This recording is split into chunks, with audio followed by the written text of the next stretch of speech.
दोस्तों, आज का टॉपिक हमारा बहुत ही इंपॉर्टेंट टॉपिक है। पाकिस्तान की मार्केट में जो म्यूचुअल फंड्स हैं वो इस्लामिक फंड्स किन मॉडल पे काम करते हैं, आज हम उस पर बात करेंगे।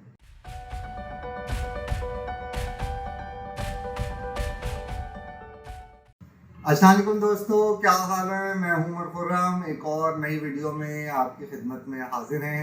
उम्मीद करता हूं आप सब खैरियत से होंगे और हमारी वीडियोस को देख के मुस्तफीद हो रहे होंगे। इस्लामिक म्यूचुअल फंड्स इन पाकिस्तान कौन से मॉडल्स को यूज़ करते हैं, हम उस पर बात करेंगे। तो अमूमी तौर पे इसमें दो तरह के मॉडल्स होते हैं जो इस्लामिक म्यूचुअल फंड्स में काबिल इस्तेमाल होते हैं। एक मुदारबा मॉडल होता है और एक वकाला मॉडल होता है।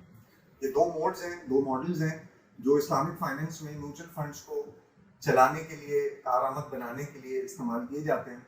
इसमें सबसे पहले अगर हम बात करें मुदारबा मॉडल की, तो मुदारबा मॉडल में जो फंड होता है, जो फंड का पूल होता है, उसको मुदारबा पूल कहते हैं। इसी तरह जो फंड मैनेजर होता है या जो एसेट मैनेजमेंट कंपनी होती है उसको मुदारिब कहते हैं। और जो सरमायाकार यानी कि इन्वेस्टर होता है वो रब्बुल माल कहलाता है। इस मुदारबा मॉडल में जो प्रॉफिट जनरेट होता है वो मुदारिब और रब्बुल माल में डिस्ट्रीब्यूट किया जाता है, शेयर किया जाता है। हाँ, अगर नुकसान हो जाए तो फिर क्या होगा? तो फिर कैपिटल लॉस अगर होता है, कोई जो सरमाए का नुकसान है, वो तो जाहिर सी बात है इन्वेस्टर का होगा जो रब्बुल माल है।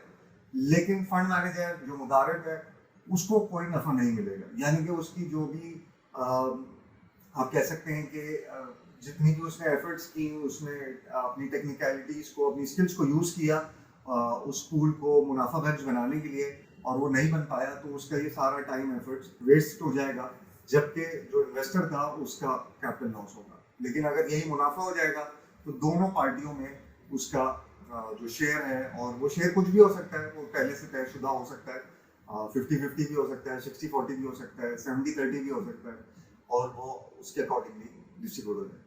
इसके बरक्स जो दूसरा मॉडल है हमारा वकाला मॉडल, वकाला मॉडल भी थोड़ा सा मुख्तलिफ है इससे, जिसमें हमारे पास जो फंड है वो इन्वेस्टमेंट पूल कहलाएगा, जिसको हमने पिछली मिसाल में मुदारबा पूल बोला था। इसके अलावा जो फंड मैनेजर होगा, जो एमसी होगी, वो वकील कहलाएगी, और जो इन्वेस्टर है, जो सरमायाकार है, वो मुवक्किल कहलाएगा। इसमें क्या फ़र्क होता है? ये बिल्कुल ऐसा है कि इसमें तमाम तर प्रॉफिट जो भी होगा वो सरमायाकार यानी कि मुवक्किल को फॉरवर्ड किया जाएगा।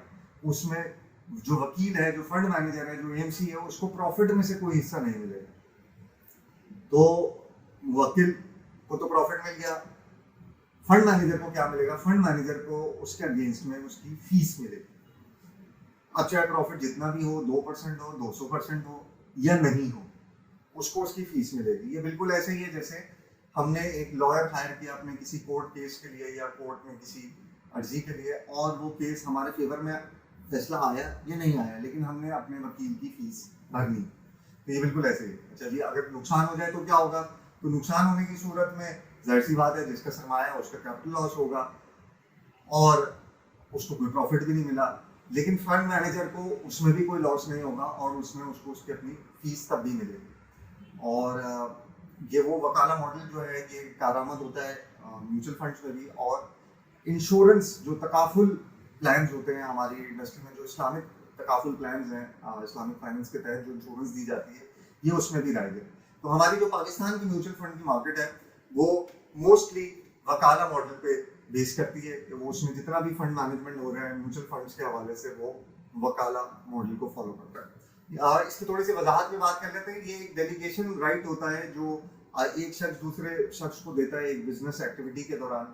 ये एक अंडरस्टैंडिंग या कानूनी अंडरस्टैंडिंग बनती है कि मेरे बिहाफ पे मेरे कारोबार या मेरे सरमाए का जिम्मेदार फलानी कंपनी या फलाना शख्स होगा, और जिसको मैं अपना ये सरमाया देता हूँ या गिरवी रखवाता हूँ एक तरह से, और वो इसके एवज में नफ़ा या नुकसान जो भी जनरेट करेगा, मैं ज़ाहिर है उसकी काबिलियत को देखते हुए ये सारी उसको डेलीगेशन या अथॉरिटी दे रहा हूँ, और उम्मीद करता हूँ कि वो मुझे इसमें प्रॉफिट जनरेट करके देगा, और वो जो भी होगा उससे उसका गर्ज नहीं है, वो मेरा होगा, और उसको मैं उसके फीस दूंगा, उसकी ब्रोकरी दूंगा। जैसे हमने बात की कि इन्वेस्टर जो होता है वो मुवक्किल कहलाता है, जो प्रिंसिपली ओन करता है उस सारे असासे को।